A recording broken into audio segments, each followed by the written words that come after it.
You're listening to Unsavory, where true crime meets food.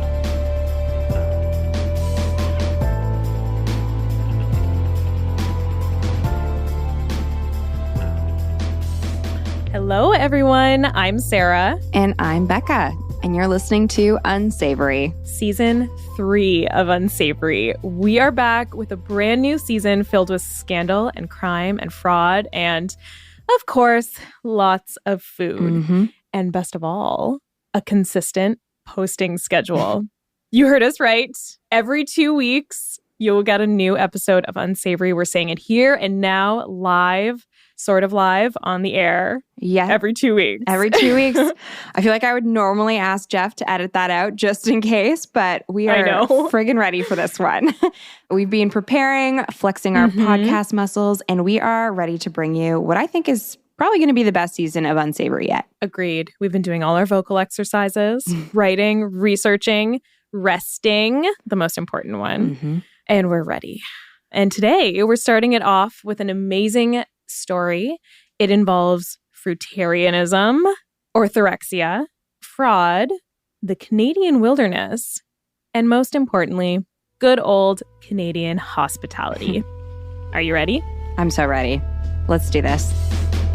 The information in this podcast is for entertainment and educational purposes only. If you're interested in medical nutrition therapy or personalized nutrition advice, please talk to a physician or registered dietitian in your area. If you have a history of disordered eating, be advised that nutrition details will be discussed and take the steps you need to protect your recovery journey. All the citations and relevant links for anything mentioned in this episode will be in our show notes on our website, unsavorypodcast.com. This podcast may contain coarse language, mature subject matter, and content of a violent or disturbing nature. Listener discretion is advised. This is an independently produced podcast. If you'd like to donate to the podcast, you can sign up as a donor through the Patreon link in our bio. If you could rate, review, follow, and share our show with your true crime and food-loving friends, that would really help us out, and we will be forever grateful. Okay, so a couple of shout-outs right off the top. I had never heard of this story before, even though it happened like a couple decades ago. And one of our listeners and colleagues, Ken Mullock, he's at ken.dietitian on Instagram. Hi, Ken. Hi, Ken. He reached out and was like, you've got to listen to this podcast called Wild Boys. I think it would be great for Unsavory. And so I searched Wild Boys on Spotify, and it's actually season 3 of a podcast called Chameleon. So it's a little confusing, but the title on the cover page is Wild Boys. And I started listening and I was immediately hooked. So the Wild Boys season is also my primary source for this episode. It covers what happened in this story in such amazing detail from someone who actually lived in the town at the time. So the host, Sam Mullins, was growing up in Vernon, BC during this period. And it's really cool to see his perspective, but also he's able to go back and interview a lot of the major players in this story. So thank you for an amazing podcast, Sam Mullins. And after listening to this episode, I highly recommend you go and check out Chameleon Season 3, Wild Boys. Details linked, of course, in our show notes. Amazing. So we really have the inside scoop here, eh? Totally. That's actually what it feels like when you're listening, because he was like 16 or something when it happened. And he's got all the inside deets and like can really paint a picture of what it was like. So our story starts in Vernon, British Columbia. Have you ever been? No, I have not. Have you? Kind of. Not in any significant way. I once drove through it. I was on the way to Penticton. I had wine tours on my brain, so I didn't really, nothing about Vernon really registered, but it is nestled in the beautiful Okanagan Valley, which is really, really lovely. Very wine country and very outdoorsy and active. Nice. Yeah, the Okanagan Valley it's definitely on my list of places to go in Canada. I just feel like it looks like such a dream. Yeah, it's really, really nice.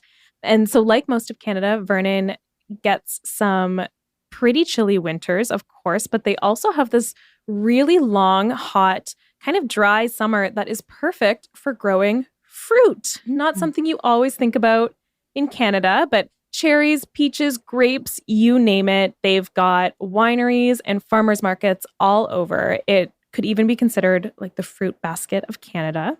So back in August 2003, where our story kind of begins here, it was peak fruit harvest time. And these 2 tall, scraggly, and very hungry boys wandered out of the woods and into the Kalamalka Lake area in Vernon, BC. Of course, they looked around, they saw the beautiful lake, they saw all the fruits, they saw everything they needed, and they thought, oh, this is perfect. We're in paradise.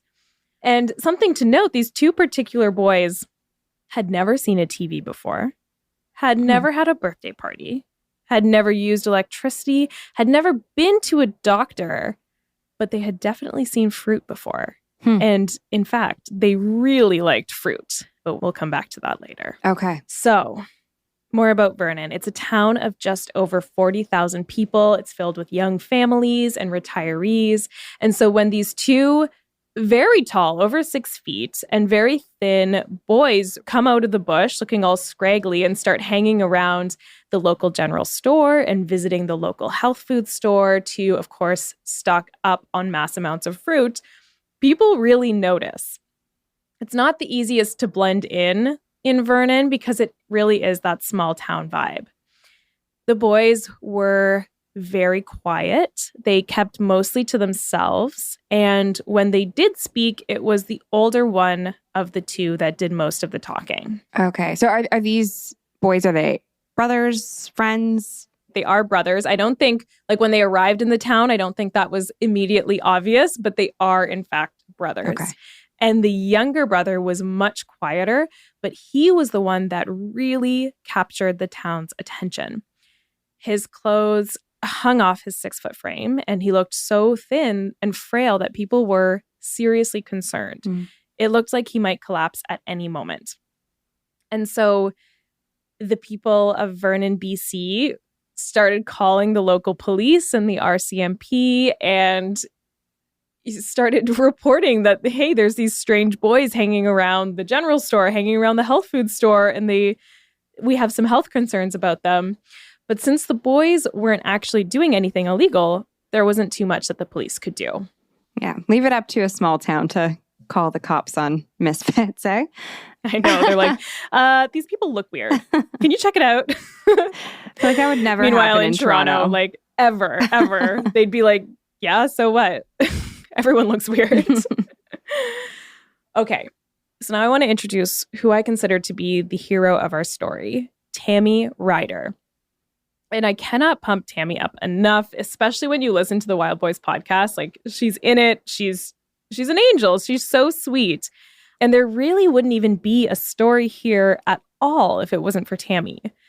So at the time, back in 2003, Tammy was a busy full-time hockey mom of 3 kids. She had also, like many, seen the boys around the town and also, like most, had been shocked by the appearance of particularly the younger boy.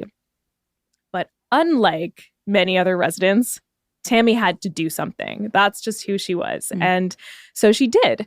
She had heard that the boys were camping behind the Kalamalka General Store. And so her and her husband went there to look for the boys. And in the area behind the store, they did find the boys' tent and camping area scattered with avocado rinds. And she left them a note and a couple of quarters because this is 2003. They would have had to use a payphone to give her a call. What a throwback.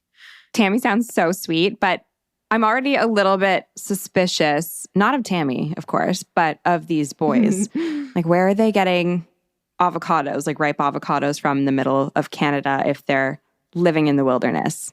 From their favorite health food store, which is where they were frequenting all the time. And also, like 2003, I don't know about you, but I didn't see a lot of avocados in my grocery store in 2003. No, but also I feel like local health food stores are often the most expensive in terms of where you're getting produce. So if these are boys living in the wilderness, where are they getting money from? That's a great point. And the story's about to get even more suspicious. I'll come back to the funds in a moment. But to Tammy's surprise, she actually got a call from the boys the very next day, and they introduced themselves as Will and Tom Green. Tom Green, like Drew Barrymore's ex-boyfriend? Exactly. Ex-husband, I believe. And 2003, like, that's Tom Green's peak. Is it not? Like, that's when I think 2003. So Tom Green, maybe, I don't know, we're Canadian, so I feel like Tom Green is like the epitome of Canadian comedy, especially in the early 2000s. Other than Mike Myers, obviously. Other than Mike Myers and Jim Carrey. Oh my God. We got a lot. Lots of, Canadians, so funny. But yeah, he has the same name. This guy, this boy that shows up in Vernon, BC has the same name as legendary Canadian comedian Tom Green. And in 2003, Tom Green was very famous. Like you said, he had just been married to Drew Barrymore or dating Drew Barrymore. And he had a couple movies that had come out, including Freddie Got Fingered, which I distinctly remember all my friends going to see and my parents not letting me go to see because I was 13. Yeah, that's good parenting right there. But yeah, just an odd choice. I guess it's probably like Tom Green. I'm sure there are multiple Tom Greens. It seems like a pretty common name, but just, let's put a little small red flag on that. Mm-hmm. So Tammy told the boys that she wanted to help them, and they said yes. Winter was coming. I'm sure their funds were running out because, like you said, avocados are not cheap. And the boys knew they needed her assistance. But it wouldn't be long before Tammy would realize she might have bitten off more than she anticipated. So step one to helping the boys become more established was to try and seek some support from the government to get the boys some housing. But the boys had no identification, no ID whatsoever. No birth certificate, no license, no health card, no passport, no proof that they actually existed. Because as far as the Canadian government was concerned, they didn't. What? Yes. So once Tammy became involved, the story really starts to unravel. So the boys told Tammy that they had been raised by reclusive parents deep in the rugged wilderness about an hour outside of Revelstoke, BC. They said they grew up with no electricity, no computer, no TV, no school, no doctors. Their parents, Mary and Joseph, which I'll put a little red flag number 2 on that. Mary and Joseph give birth to Tom Green. That's too much. So their parents had kicked them out after the boys decided to go vegetarian. Also a little extreme. Uh-huh. So either we've got a sociologist's dream here, a 16 and 20-year-old pair of brothers that are having their first contact with society, or we've got a total crock of bullshit. I'm already calling bullshit because we know they have money somehow. Yes, for avocados. And also, I feel like kicking kids out because they're vegetarian. That is a little extreme. It's extremely extreme. Yeah, I know. But maybe Mary and Joseph were big hunters and maybe they're carnivores. Who knows? But your bullshit meter is strong. It's a little foreshadow. So either way, whether you think this is bullshit or you think it is, possibly true, a great story, nothing lights up a small town like a sensational story. And the boys' tale had everything from rugged wilderness and biblical names to possible child neglect. Fueled by the excitement of this fascinating story, the good people of Vernon, led by Tammy, rallied around the boys to ensure that they would have everything they needed: food, shelter, winter coats, clothing, grocery cards, and one citizen even got them a private credit card that they paid off for them every month. And I don't know what the limit was, but I am curious. That's so generous. It's so generous. The people of Vernon, BC really wanted to help and support these boys/men. So life was looking pretty good for Will and Tom Green, the wild bush boys born to Mary and Joseph, except it wasn't, because Will Green, the younger brother, was becoming visibly sicker by the day. So by this point, Will and Tom Green had been put up at a local hostel where they spent most of their time holed up in a room that smelled like rotting fruit because it was filled with rotting fruit and it was also filled with books about nutrition from the local library. Have you ever stayed at a hostel? Yes, I have. I've stayed in many hostels. I knew you'd have a story from all your travels. Like mainly all of my hostel stories come from this one solo post-breakup trip that I did to Southeast Asia when I was in my mid-20s. But no, I honestly, like, the whole hostel experience was incredible in that you get to meet so many other travelers who are in similar positions as you, where they might want to also meet other people. So I thought it was a really great way to travel. Yeah. But I've also seen some things. Like what? Any good stories? A few. I could name off a few things that happened in my travels, but it was a little intense. Like one morning I woke up to people. I was on a bunk bed, but there were people hooking up right below me. Oh my God, of course. So I woke up to the bed shaking. Cool, okay. Another time I woke up covered in ants. No, this is a different location. That. And then this was like my first, I landed in Vietnam and I was staying at this hostel like right downtown. And this was in Ho Chi Minh, like the city. I had just come back from this like large day of traveling and like excursions and stuff. And then I went to go and have a shower and I opened the bathroom door and there's just a rat in the shower. And I obviously kind of like freaked out and I went down to the lobby and the like woman working in the lobby was just like, welcome to Vietnam. And I was like, okay, so nobody's going to do anything? Great. So I actually went and I asked the woman who would tend to the rooms, I asked her if she had any like rat traps in my very broken Vietnamese. Yeah. And she said that she did. So I gave her literally all of the cash that I had and some chocolate. And I was like, please can you set one up?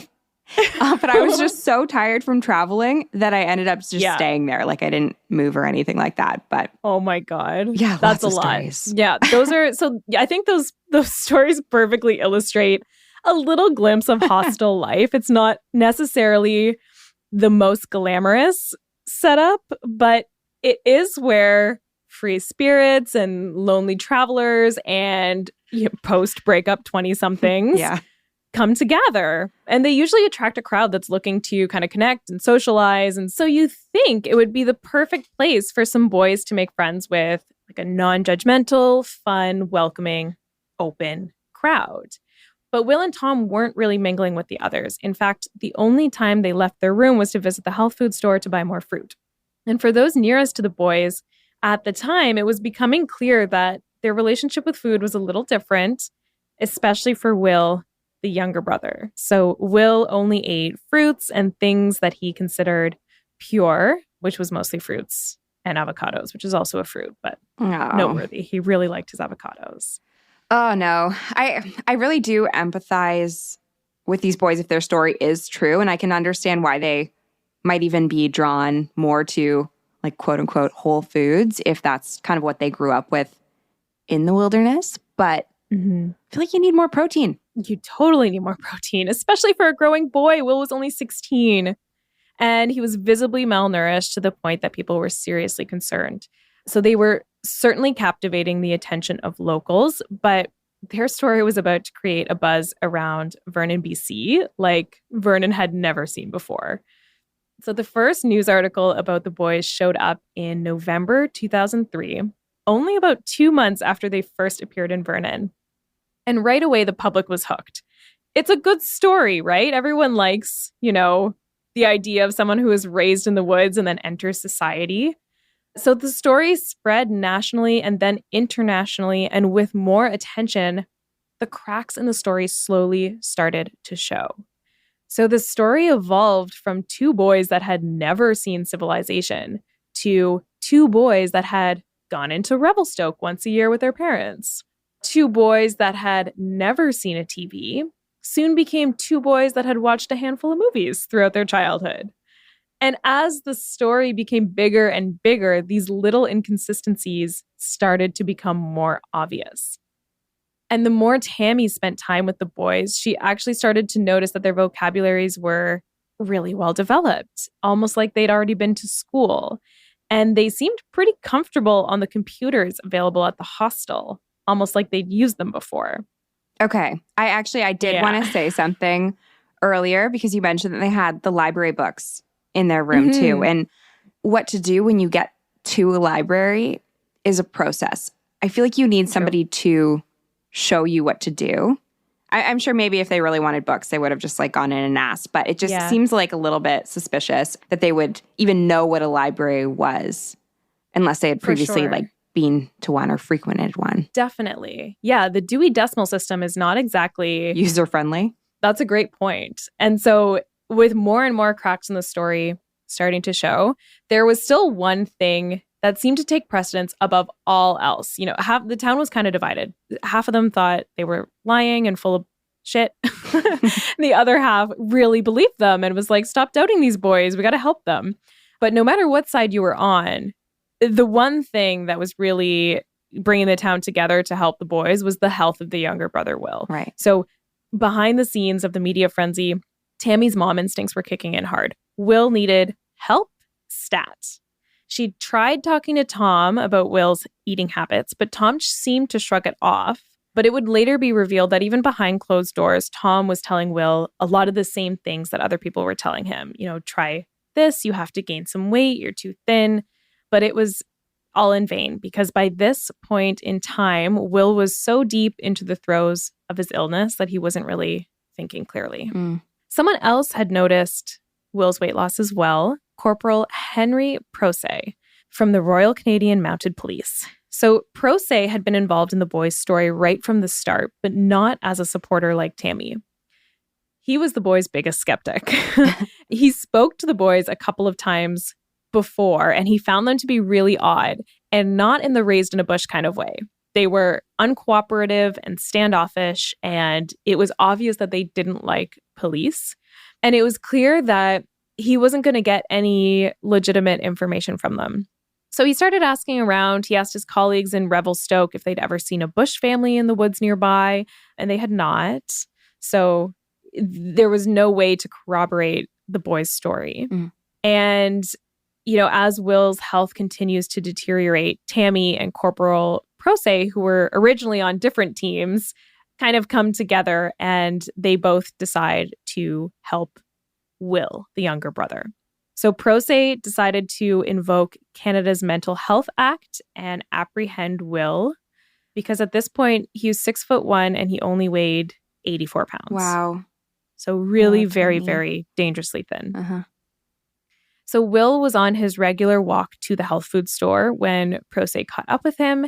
And by this point, Will was too weak to run or fight back. He willingly went along with Procey, and Procey brought Will to the hospital where he was admitted as a patient. Yeah. I mean, well, it's great that he brought him in for help. I feel like mental health professionals just generally need to be brought in for this kind of work. Like, I can't imagine that this would have gone smoothly had Will had more energy or more fight left in him, because nobody really wants that to happen. Absolutely. And I think that just that whole process needs to change a little bit. For sure. But it's good that he was able to be brought in willingly. Definitely. That's a great point. Maybe having a social worker there to help, or even the brother or Tammy, someone he knew. So it was in this Canadian hospital that Will would be diagnosed with something called orthorexia.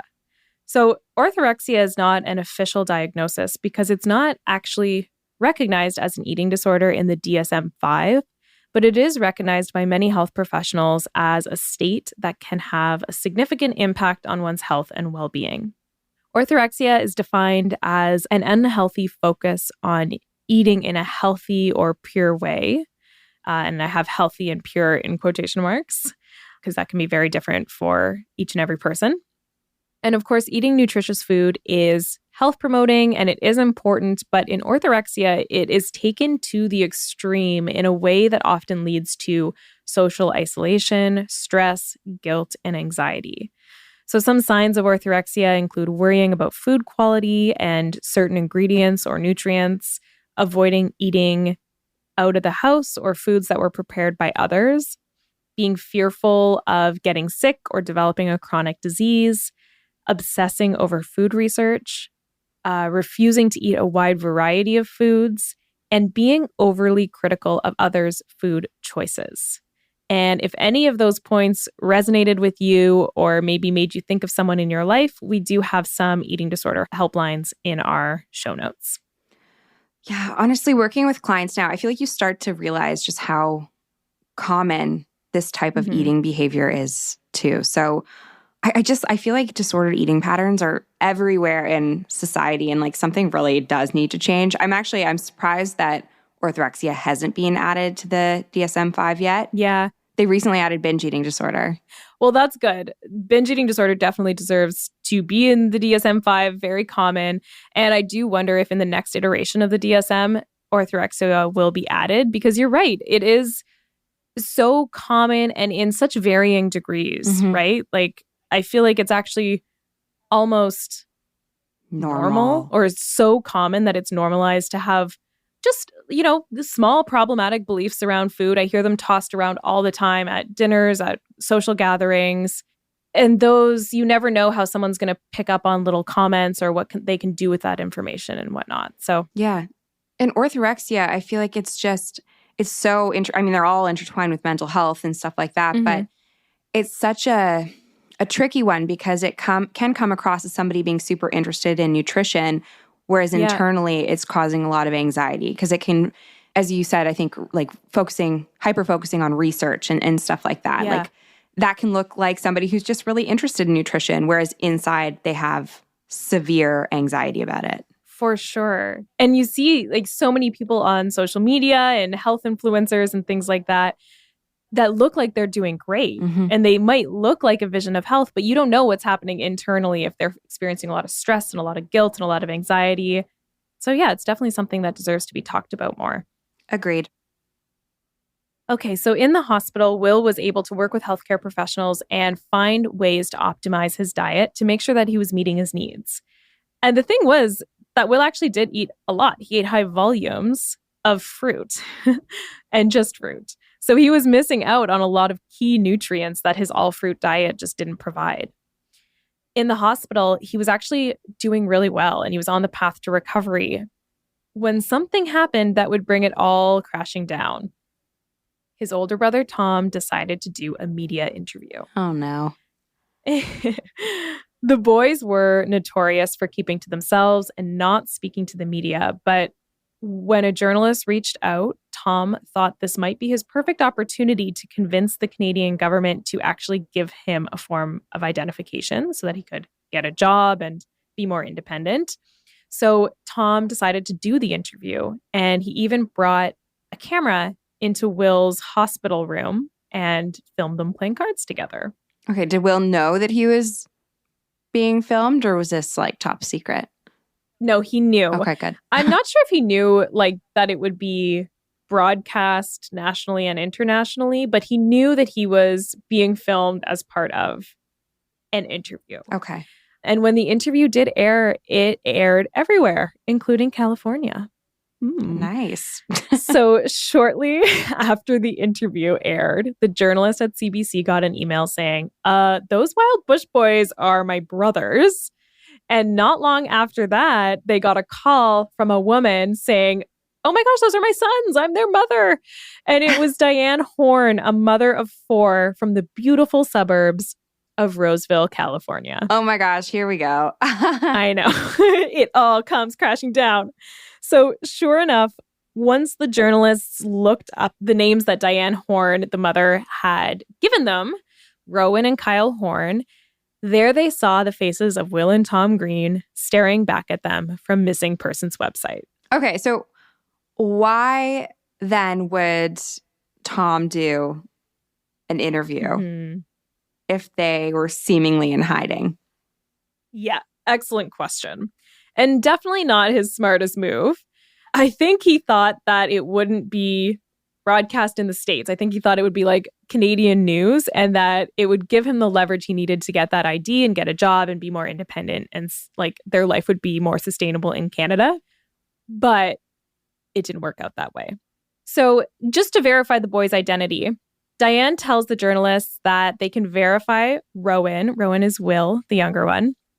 They can verify his identity by checking for a scar on his abdomen from a previous surgery where he had his spleen removed.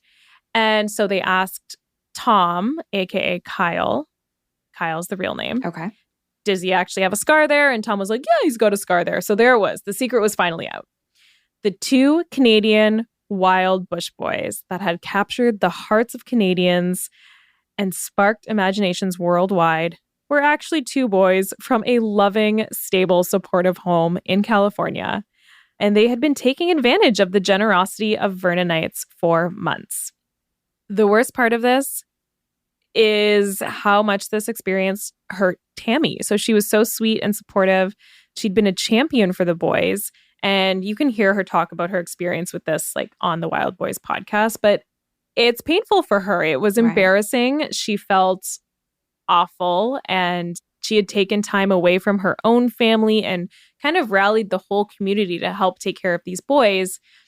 and then had a very public exposure of the lie, basically. Right. I don't think that she should be embarrassed at all. It just shows that she has incredible empathy and she wants to help others. Like, I think the boys should be the ones who are embarrassed here. Yeah, they definitely should be, and they should apologize. We'll come back to that a little bit. Okay. But yeah, I'm 100% Team Tammy. Yeah. I think she did a great thing. Team Tammy all the way. So Kyle and his parents traveled back to California. Once the secret was exposed, they were like, Kyle, you got to go. You don't belong here.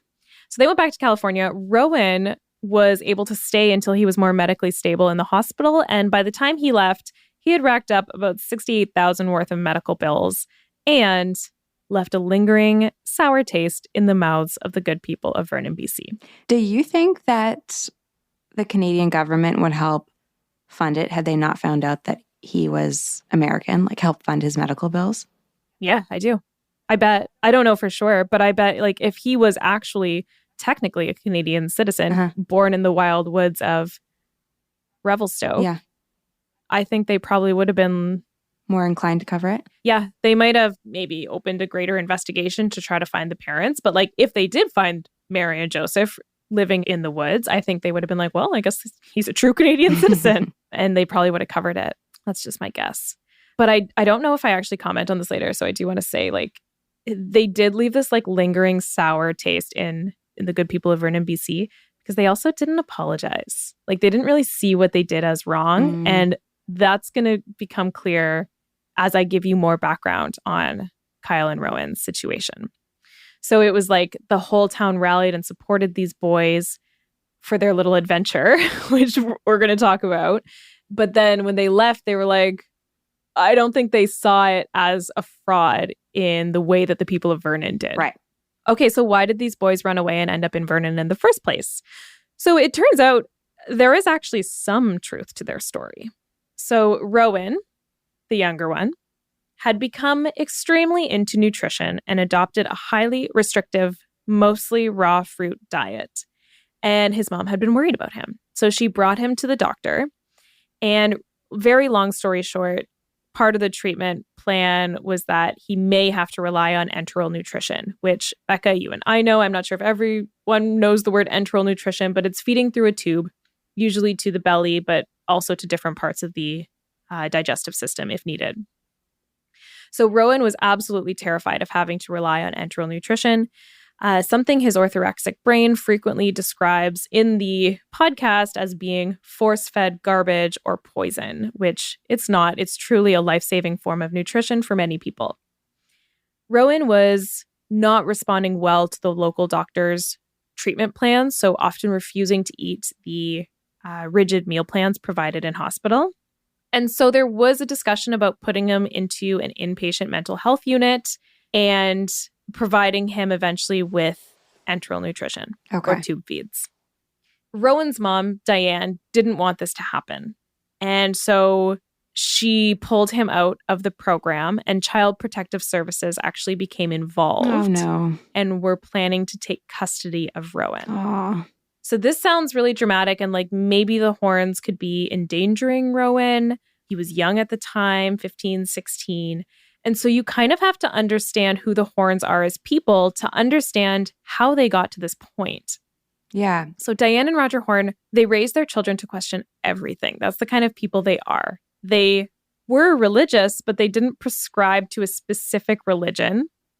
They love conspiracy theories, things like big agriculture, 9/11, the moon landing, flat earthers, and of course, vaccine conspiracies.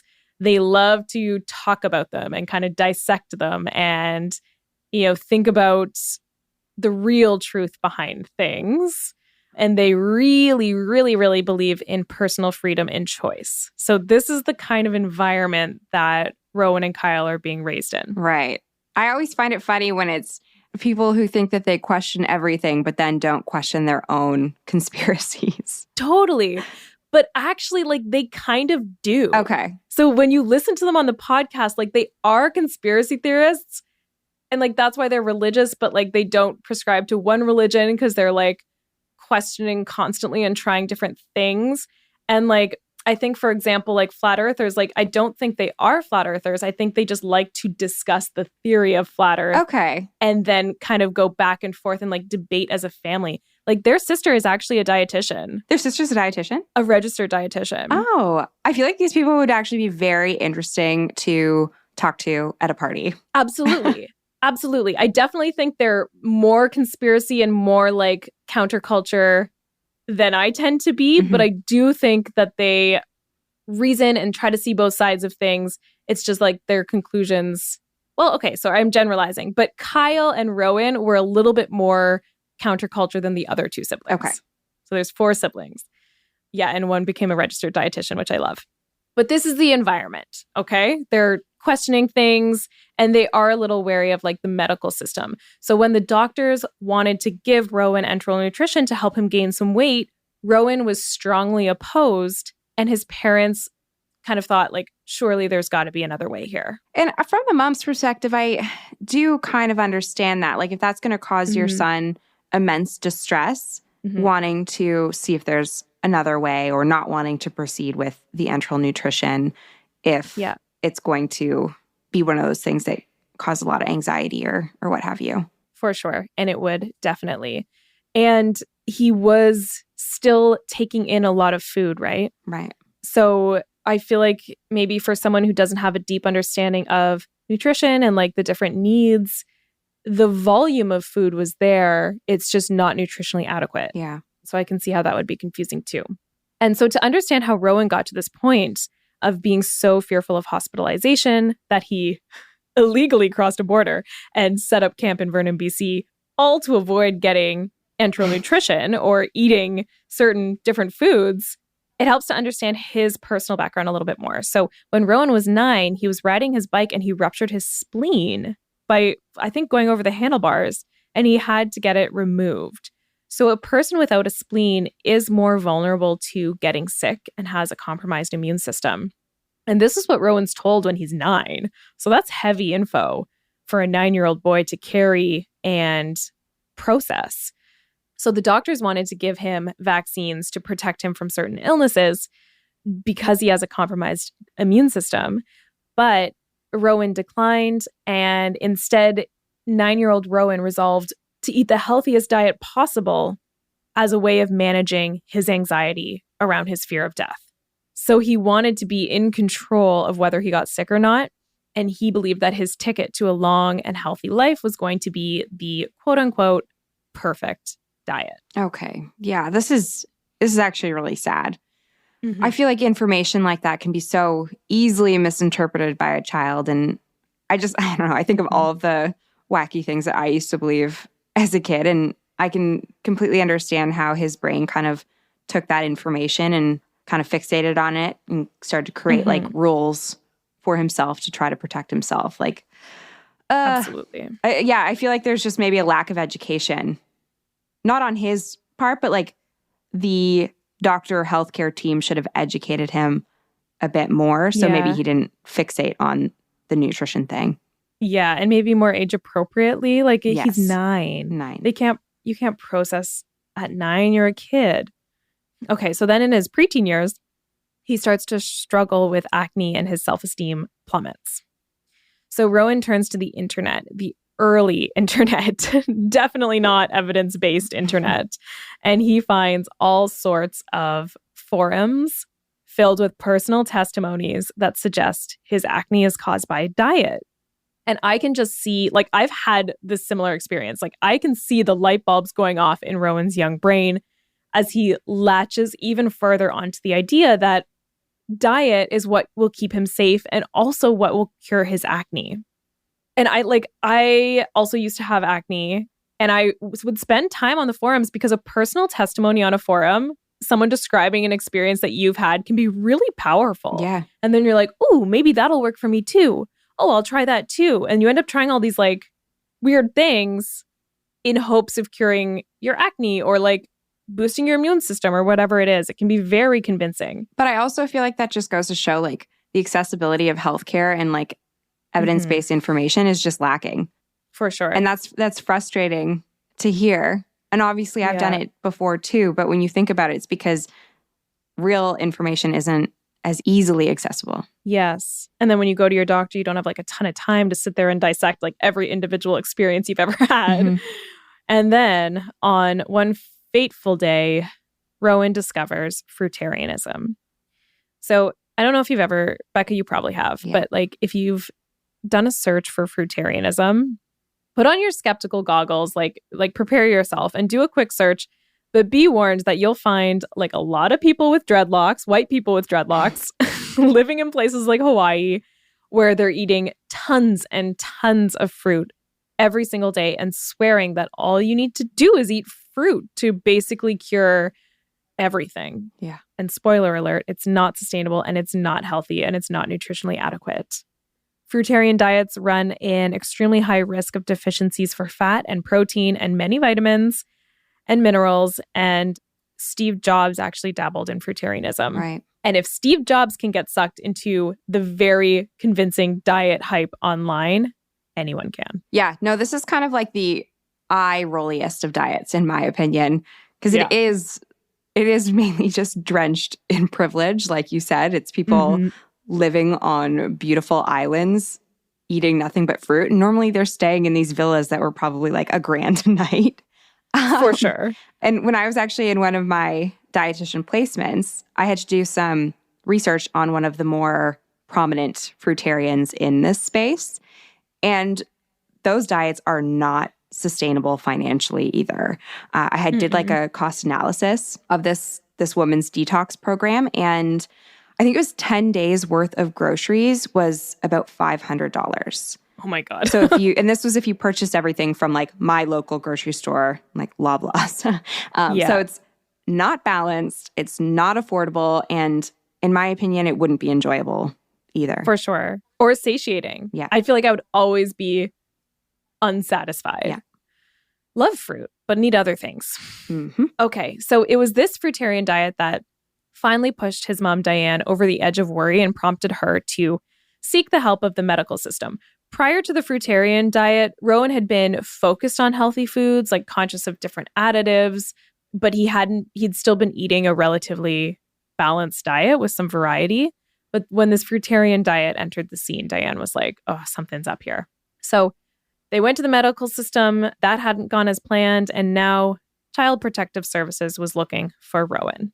And then one day in 2003, Rowan and Diane were home and they got a knock on the door and Diane answered it. And it was Child Protective Services. And so Rowan snuck out a back window and made a run for it. Wow. He returned later that night to seek the help of his highly trustworthy brother, Kyle. So Kyle, just a quick background, he spent a lot of time on the corners of the early internet. And he was very focused on living off grid and the impending end days, like the end of the world, among other things. But he had been planning a trip to the Canadian wilderness for years, and the timing had just never seemed right. But now his little brother needed help. He needed to escape. And Kyle is possibly the strongest Horn family member that believes in personal freedom. That is what he is all about. So he grabbed some camping gear and Kyle and Rowan headed to the Canadian border. And this is like a pretty shocking part, but this is 2003. This is only 2 years after 9/11. Border security is pretty tight. Yeah. But the boys were just able to walk across the border into Canada without passports or identification. I don't really know the details, but I'm kind of impressed and also concerned about how easily they did it. I'm sure they didn't go to like an official border crossing. That would not fly. I know. Definitely wouldn't happen today. No, it would not happen today. And I also feel like it's not often that you hear of an American's dream vacation being a vacation in Canada. Vacation in the wilderness of Canada. Off-grid vacation. But Canada is cool, everyone. It's very cool. Visit. Lots of lovely things to see. So the boys walked through the Canadian border in search of a place to pitch their tent. And pretty soon they saw Kalamalka Lake and the general store near there. And they knew they had found an amazing place. So this is the pre-Tammy days. The boys arrived in Canada. They had less than $500 to live off of. I mean, we talked about this earlier. The price of avocados is not cheap. So it wasn't long before their money actually started to run out. and they had to get creative. So they would hang out around the grocery store and offer to bring people's grocery carts back for them because they could collect the quarters that were in the cart. You know how No Frills does that, where you have to like put $1 in the cart to get the cart? Yeah. We literally have a loonie that we keep in our car specifically for grocery shopping because like I can't do all my grocery shopping in just a basket. Mm-mm. We're here to talk, No Frills, if you ever need more information. So the boys would offer to bring people's grocery carts back so they could collect that quarter. And they would also make sandwiches and sell them on the beach. And I don't know about you, but I would never buy a sandwich from a random kid on the beach. Like, I wonder how successful that venture was. And now the story is going to come full circle. So their money is running out. I'm sure the sandwich business was not successful. And they're starting to panic. And so the boys were actually thinking like, okay, we gotta pack up and go home. Like, this isn't working out. And that's when the infamous note and quarters from Tammy showed up. And the rest is kind of history. Wow. They got all the support from Vernon. I know, it's crazy. It is wild. Okay, so what happened? What happens to them? I'm so into the story. Yeah, so the best part about the Wild Boys podcast, I want to keep giving them shout outs because they were a really solid source for me, is that they actually talk to Kyle and Rowan now. So you get to go and like hear their interviews. So I'm going to come back to that. But I love this story.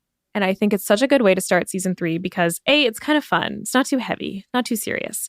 And it also encompasses a lot of important themes that we discuss throughout our other seasons, throughout season 1, season 2.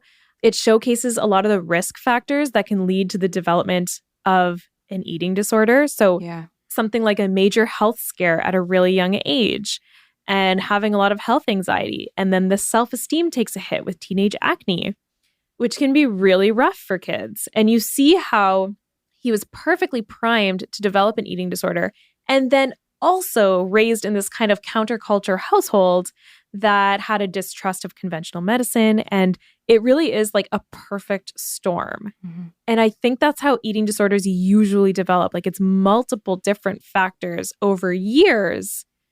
And then you add in like the early internet days and the Fruitarian echo chamber that Rowan found on those forums. And it's like, it just makes so much sense. Yeah. How he would struggle with orthorexia. And it's also why recovery can take so long, but so important. Yeah. And I feel like even in Rowan's case, his motivations, they weren't even like weight focused. No. They were stemming from this health anxiety that you described and this idea that if he only put the right things in his body, he could possibly keep himself healthy and live longer, I guess. Yep. And but that actually is quite literally the perfect segue for where Rowan is today. So, turns out, despite seeking treatment for his orthorexia, Rowan still believes that he can live forever. So, according to his LinkedIn, today Rowan is the founder of the Eternal Life Fan Club. His Tumblr page says, quote, basically, I'm trying to live forever because death makes life meaningless, end quote. And he shares a lot of like interesting stuff, a lot of anti-GMO stuff, which we are not going to open that can of worms today, but maybe in another episode. Hint, hint. Although both of us are scared to cover that. It's such a beast. Such a monster. I know. So that's where Rowan is today, still kind of on this path where he is obsessed with avoiding death. And then in terms of Kyle, the older brother, he may or may not be working at a gerbil farm. It's unclear, but a gerbil farm sounds pretty freaking adorable to me. What is a gerbil farm? I feel like they just farm gerbils. Like a bunch of gerbils live there. But is this for like scientific experiments or is this like for pet stores? I'm going to say pet stores. Okay, let's go with that. Just because I would prefer that. Yeah, so I guess you could always listen to the Chameleon podcast, The Wild Boys Season 3, if you want to hear like Rowan and Kyle actually tell their own stories in their own words 20 years after the fact. I think it's such a cool story that involves so much more than food, but also has an interesting food theme throughout. And I hope you enjoyed, Becca. Yes, I did. Amazing job. That was so interesting. I feel like it was the scandalous story that I didn't know I needed. For sure. Like at first when you pitched the idea, I was like, oh, I wonder if this is even going to be interesting talking about two boys in the Canadian wilderness. But what do you know? It was very interesting. And you're right. It had some really good underlying themes. Mm-hmm. So yeah, thank you so much. My pleasure. Great start to season 3. Yes. Okay. I guess we'll see you next episode in 2 weeks. See you next time. Bye. Bye. Thanks for listening to this episode of Unsavory. You can find all the references and materials used to put this episode together in our show notes at unsavorypodcast.com. This is an independently produced podcast. If you enjoyed this episode, we would love it if you would rate, review, follow, and share our show with your true crime and food-loving friends. If you'd like to donate to the podcast, you can sign up as a donor through our Patreon link in our bio. To keep up to date with the podcast, follow us on Instagram and Twitter at Unsavory Podcast. If you have an idea for an episode or segment, email us at unsavorypod@gmail.com.